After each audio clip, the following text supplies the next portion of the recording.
What happens when charm turns condescending and composure becomes the last line of defense? On the Tamron Hall show, what began as a polished interview about philanthropy spiraled into a televised storm between grace and ego. Meghan Markle walked in expecting admiration and walked out facing the one thing she never prepared for: accountability. The studio glowed under soft gold lighting. Cameras glided silently, capturing the polished set. Deep blues, amber highlights, and the poised presence of Tamron Hall herself, seated with her trademark elegance. It was a morning like any other, except today. Meghan Markle was in the chair across from her. The audience buzzed with excitement, phones raised discreetly to capture the moment. Meghan entered the studio, every inch the image of calm sophistication. But the calm was deceptive. Her eyes betrayed a gleam, the kind that suggested she wasn't here just to talk. Tamron welcomed her with a smile that could steady a storm. "Meghan, thank you for joining us," she began warmly. "It's been quite a year for you, from new projects to new headlines. Before we dive in, how are you and Harry doing?" A simple question, a gentle opening, but Meghan's smile tightened, sharp at the edges. "We're thriving, Tamron," she said, her voice smooth but cool. "I just find it exhausting how people feel entitled to dissect my personal life. Maybe if they focused on their own relationships, they'd be happier." A few uneasy chuckles rippled through the crowd. Tamron didn't flinch. "I understand," she replied evenly, "though some might say that by sharing so much publicly, curiosity is a natural result." Meghan leaned back, folding one leg over the other, her tone growing firm. "I don't see it as sharing. I see it as correcting lies. We've been attacked unfairly. We're just defending ourselves," which, by the way, anyone in our position would do. Polite applause followed, hesitant, careful. Tamron nodded slowly. "Yet," she continued softly, "the conversation about the royal family never seems to end. Why do you think that is?" Meghan's lips curled into a smirk. "Because people can't let go," she said. "Especially the media. They're obsessed. Harry and I have moved on, but it seems everyone else hasn't." Tamron's fingers tapped lightly against her cue cards. "You mean the press or the public?" "Both," Meghan replied sharply. "Let's be honest. People love to hate. They'd rather project their own frustrations onto others than admit the world needs change, and I represent that change." The audience's reaction was mixed. Some clapped, others exchanged uneasy looks. Tamron, unshaken, turned a page on her notes. "Let's talk about that change," she said. "You've spoken about modernizing institutions. Do you believe the monarchy failed to modernize?" "Completely," Meghan said, without hesitation. "It's a system built on outdated ideals. I tried to bring progress, compassion, diversity, but they weren't ready. The truth is, the problem wasn't me. It was them." Her tone carried an unmistakable edge, slicing through the polished decorum of the set. Gasps echoed faintly from the audience.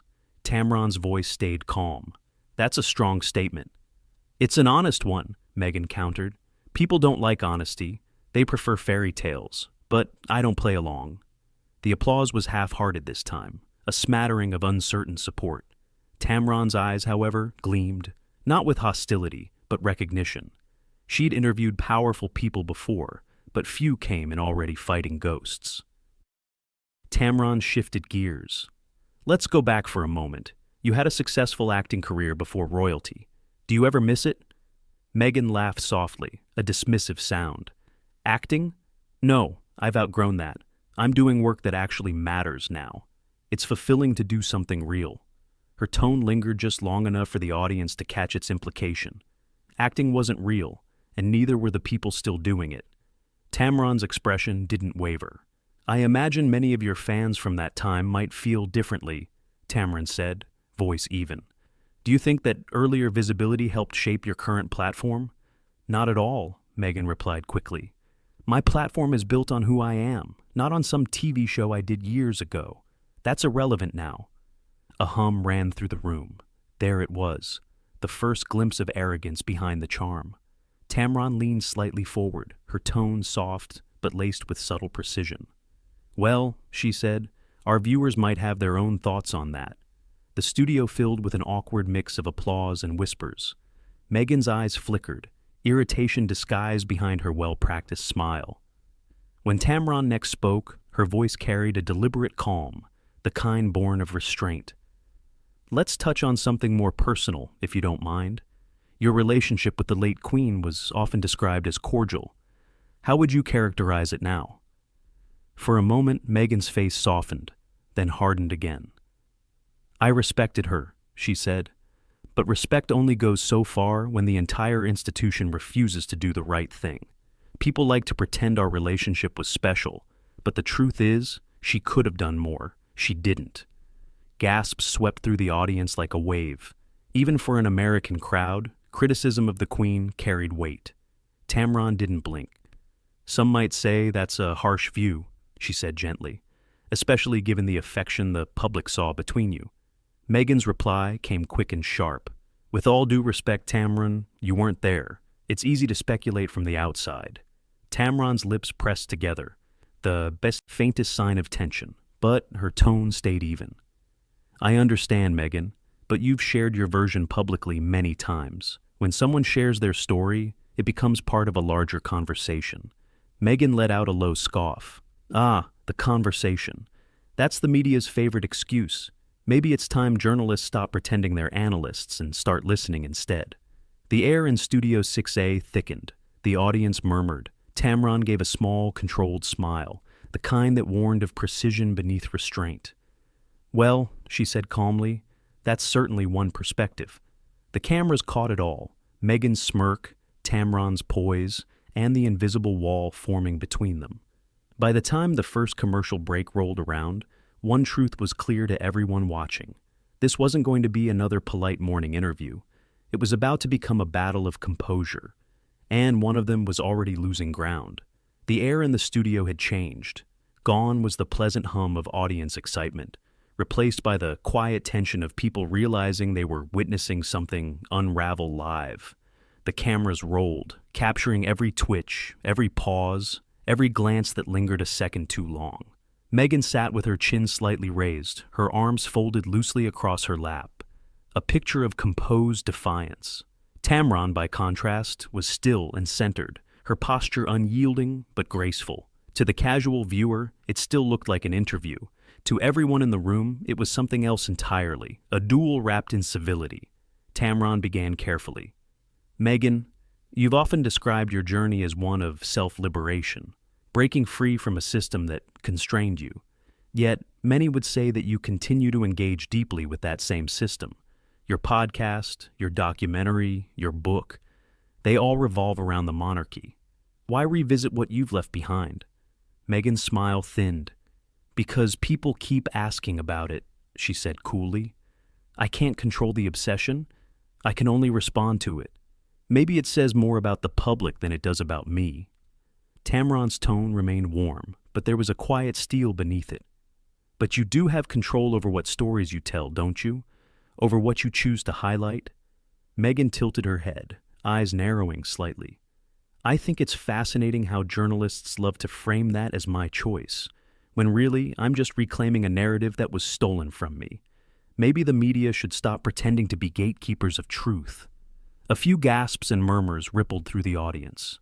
Tamron's lips curved into a polite, almost sympathetic smile. "Gatekeepers? Perhaps not," she replied. "But we are questioners. It's part of the job." Meghan leaned forward, her tone sharpening. "No, Tamron, what journalists do isn't questioning. It's dissecting, manipulating, twisting words for headlines. I've lived it. I've been vilified by people like you who claim to seek truth." The audience stirred, uneasy. Tamron blinked once, calm, collected. "I'm sorry you feel that way," she said softly, "but I'd like to think this conversation is about clarity, not vilification." Meghan gave a light laugh, though it sounded brittle. "Clarity or control? Let's not pretend this isn't about entertainment. You ask me here for ratings, then act surprised when I refuse to play nice." The crowd gasped again. Tamron's eyes flickered, but her tone didn't waver. "Meghan, I invited you here because you have a message to share. But the responsibility of that message, how it's received, also belongs to you." Meghan crossed her legs with a sharp movement. I don't need lectures on responsibility from someone who profits off controversy. I'm here to talk about my foundation, not to be psychoanalyzed on morning television. Tamron smiled faintly. And yet, here we are. The response drew a low murmur from the audience, half shock, half admiration. Meghan's smile vanished. Excuse me? Tamron met her gaze, calm as ever. Here we are, two women having an honest conversation. Isn't that what you said you wanted? Meghan's laugh this time was sharp, defensive. Honest conversation? I'm used to real journalists, the kind who don't disguise judgment as curiosity. Now the audience fell completely silent. Tamron took a breath. The smile was still there, but the warmth behind it had dimmed. You seem to think accountability is judgment, she said slowly. But there's a difference. Meghan shrugged dismissively.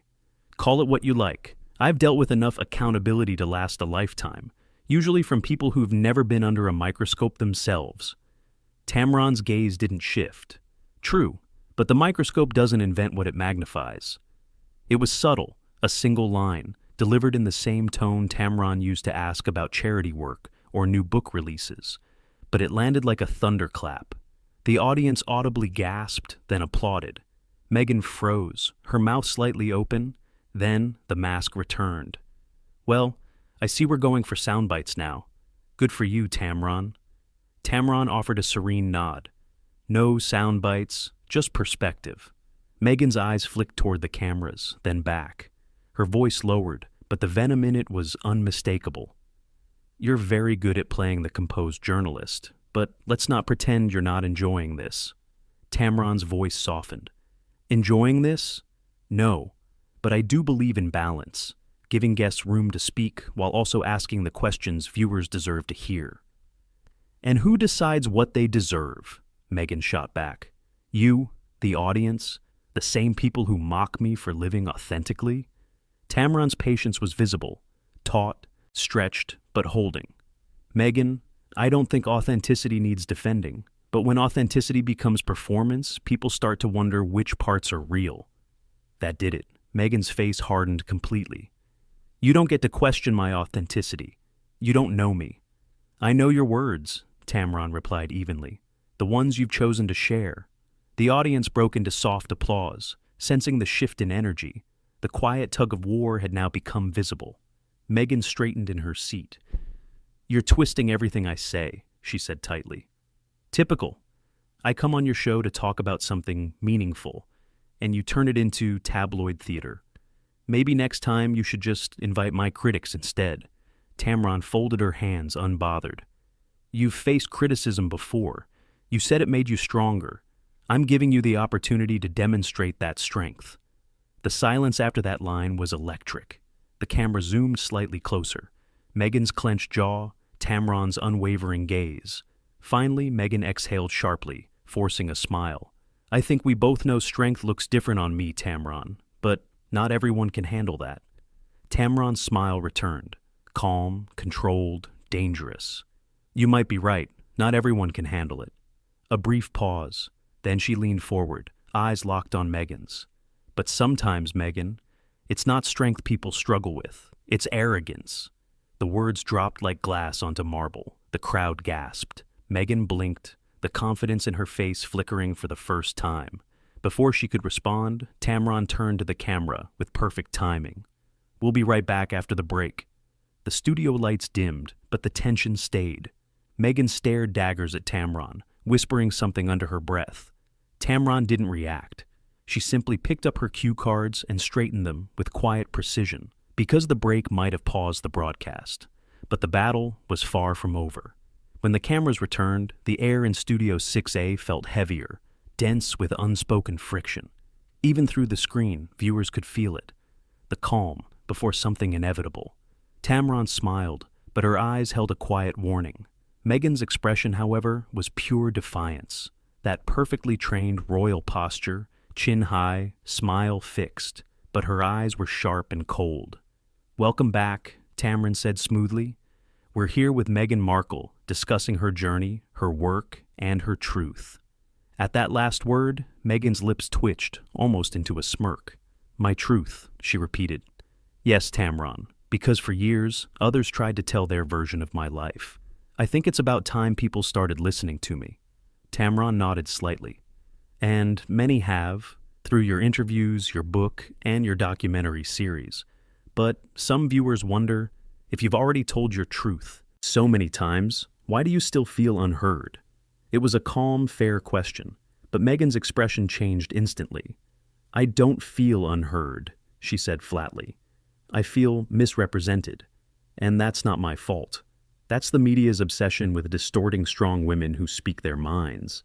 Tamron's tone stayed gentle. But don't you think at some point, repetition starts to sound like justification? Meghan blinked, slowly, then leaned forward. Excuse me? Tamron clarified, still measured. You've spoken about liberation and moving forward, yet much of your public narrative circles back to the same pain, the same institutions, the same comparisons. Some viewers have wondered if that's really moving forward, the audience murmured quietly. Meghan gave a sharp laugh, forced and brittle. Well, Tamron, that's because people are uncomfortable with women who own their trauma. It's easier to say move on than to admit society failed you. Perhaps, Tamron said evenly, or perhaps people just want to see what healing looks like. There was a pause, long, tense. You could hear the faint buzz of the lights above. Meghan tilted her head, her tone suddenly patronizing. Tamron, I get that you're trying to be insightful, but I don't think you understand what it's like to be hunted, dissected, and turned into a spectacle. The audience gasped softly. Tamron didn't move. Her stillness spoke volumes. I might understand more than you think, she said quietly. Being a black woman in media comes with its own share of scrutiny. For a fleeting second, the power dynamic shifted. Meghan blinked, caught off guard, then smirked again. Well, she said with a practiced sweetness, I suppose that's true for some, but let's be honest, you chose this. I didn't choose what happened to me. Tamron's fingers curled slightly against her cue cards. Her jaw tightened, imperceptibly to the audience, but visible to the crew. Still, her tone remained elegant. No one chooses cruelty, she said. But how we respond to it, that is a choice. The audience clapped softly as if releasing tension. Meghan didn't clap. She crossed her arms, lips pressed tight. See, Meghan said finally, her voice rising just slightly. This is what always happens. I sit down for a thoughtful conversation, and it turns into another interrogation. You think because you smile when you ask questions, that makes it kind. It doesn't. Tamron leaned in, her eyes steady, unblinking. Meghan, my goal isn't to interrogate, it's to understand. But you keep turning every question into a confrontation. Meghan's reply came sharp as a whip. Because that's what it is, she snapped. You sit there pretending to be objective, but you're no different than the tabloids. At least they're honest about being invasive. The crowd murmured. In surprise, a low wave of whispers and gasps. Tamron inhaled slowly through her nose. Meghan, she said in a voice now noticeably cooler, I've spent decades in journalism. I've interviewed presidents, activists, survivors. I ask hard questions because that's what the audience deserves. It's not an attack, it's accountability. Accountability, Meghan repeated mockingly. That word again. You people love that one. It's just code for, let's tear her down politely. Tamron smiled, not kindly, but with a weary patience. If being asked questions tears someone down, maybe the foundation wasn't as strong as they thought. The studio broke into stunned applause.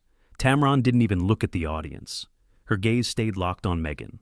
Meghan's voice shook slightly now. Whether from anger or pride, it was hard to tell. I can't believe how disrespectful this is. I came here for a meaningful discussion, and you've turned it into a spectacle. Tamron's reply was calm, quiet, devastating. I didn't turn it into anything, Meghan. You did. The words cut like silk, soft but precise. Meghan stared at her, eyes blazing. You think you can humiliate me on national television and get away with it? Do you know who I am? Tamron's lips parted slightly, her expression neutral. But there was a spark in her eyes now. The mask of professionalism was beginning to strain. I do, she said slowly.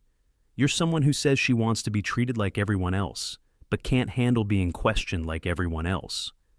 Gasps, audible collective gasps. The audience froze. Nobody dared move. Meghan's cheeks flushed red. "You're twisting my words." "I'm reflecting them," Tamron replied simply. For a few seconds, there was silence. Thick, suffocating silence. Then Meghan leaned back, her smile returning. But this time, it was brittle, venomous. "You know, Tamron, I expected better from you. I thought you'd be more understanding. But I guess success changes people. Some of us rise above it. Others hide behind cue cards." Tamron's composure wavered, not fully, but enough for the audience to feel it.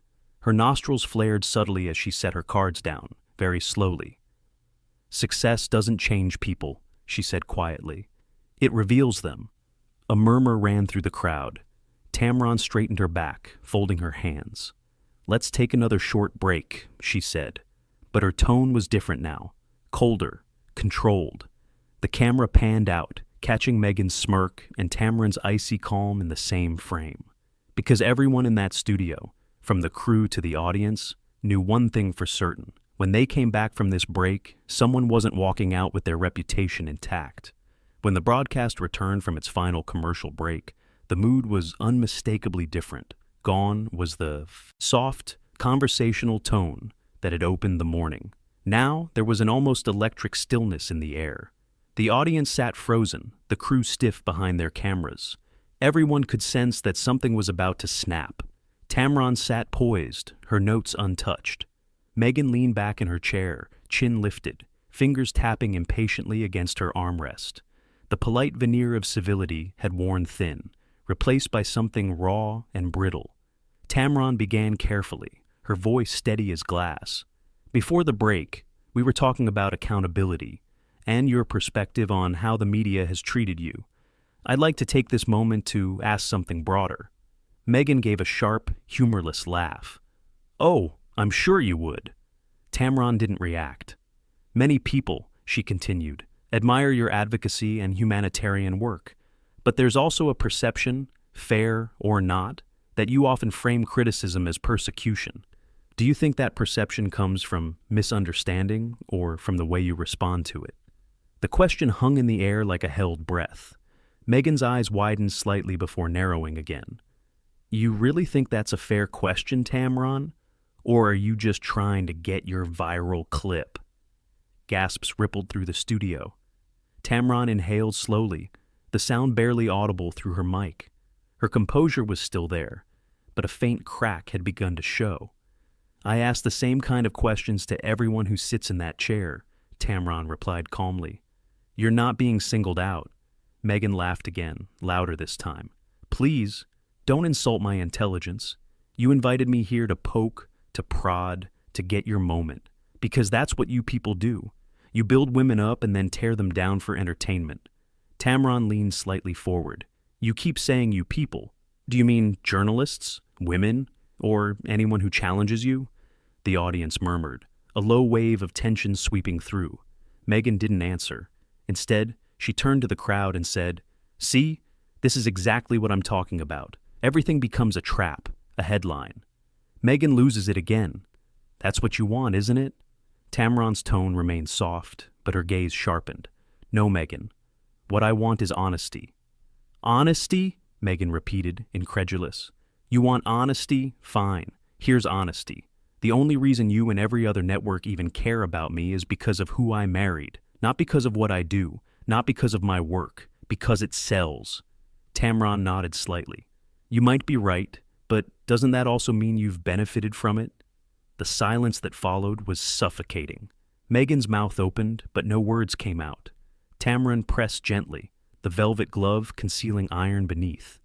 "You've written books, launched shows, signed multi-million-dollar deals. Isn't it fair to say you've turned your story, your pain, into a brand?" Meghan's jaw dropped. "How dare you?" she hissed. Tamron's tone didn't change. "I'm asking what people already ask, out loud. I'm giving you a chance to answer it." Meghan's voice rose now, no longer polished or measured. "You think I owe anyone an explanation? I survived, I endured, and yes, I built something from it. That's called resilience. You should try it sometime." The audience gasped again, and a few boos erupted from the back row. Tamron blinked once, slowly, before setting her pen down. Her hand no longer trembled. It was steady, deliberate. "Resilience," she said evenly. "That's an admirable word, but resilience doesn't give anyone the right to belittle others." "I'm not belittling anyone," Meghan snapped. "I'm defending myself." Tamron's calm cracked, not in volume, but in precision. Her voice dropped lower, firmer. "Defending yourself is one thing, Meghan.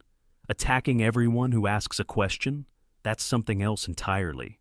Meghan leaned forward, her tone dripping with condescension. "You don't get it, Tamron. You never will. You haven't lived my life. You haven't been torn apart by tabloids, betrayed by people you trusted, followed everywhere you go." Tamron's voice was measured. "You're right, I haven't lived your life. But I've faced my own battles. I've worked for everything I have, and I've never used my pain as currency."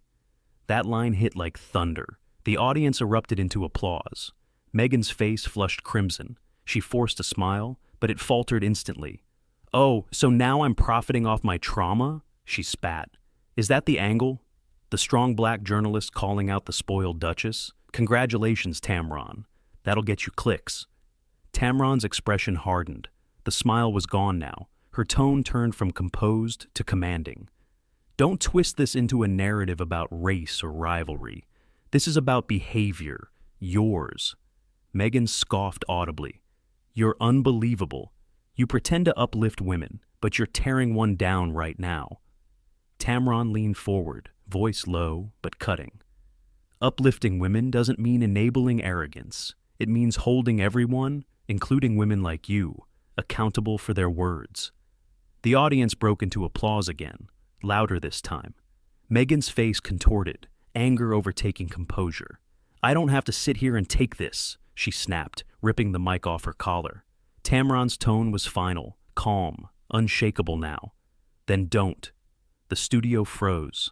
Meghan blinked, as if she hadn't expected the invitation. Tamron stood, her posture regal, her voice clear.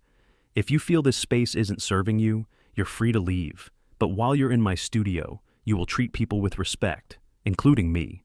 The room went utterly silent. Meghan stood slowly, her chair scraping harshly, poised against the floor.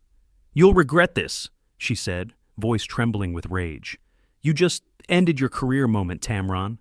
Tamron met her gaze, eyes steady. "No, Meghan, you just ended yours." The audience gasped, then applauded, loud and thunderous, echoing through the studio. Meghan froze for a split second, glaring at Tamron before storming off set. The cameras caught every second of her exit, the sharp clicks of her heels, the tension radiating in her wake. Tamron stood perfectly still until the sound of the studio doors closing faded. Then she exhaled softly, turned to the camera, and spoke, steady, controlled, professional to the very end. "Ladies and gentlemen," she began, her voice even, "you've just witnessed something very real. This show is about open dialogue, but respect must go both ways. I don't silence guests. I expect conversation, not confrontation." She paused. The audience was silent again, hanging on every word. "We live in a time," Tamron continued, "where celebrity often overshadows character, where charisma is confused with credibility, but no title, no fame, no PR team can replace basic decency." Applause began to swell, filling the room. "And that," she said softly, "is the truth." The screen faded to black as Tamron stood tall, the applause echoing long after Meghan had gone. "Now, we want to hear from you. Do you think Tamron Hall went too far? Or was this the kind of truth television's been missing? Drop your thoughts in the comments below. We read every single one. Before you go, make sure to hit that like button, smash subscribe, and turn on the bell icon, because next week, we're diving into another explosive moment, when another celebrity sat down for what was supposed to be just an interview and left in chaos.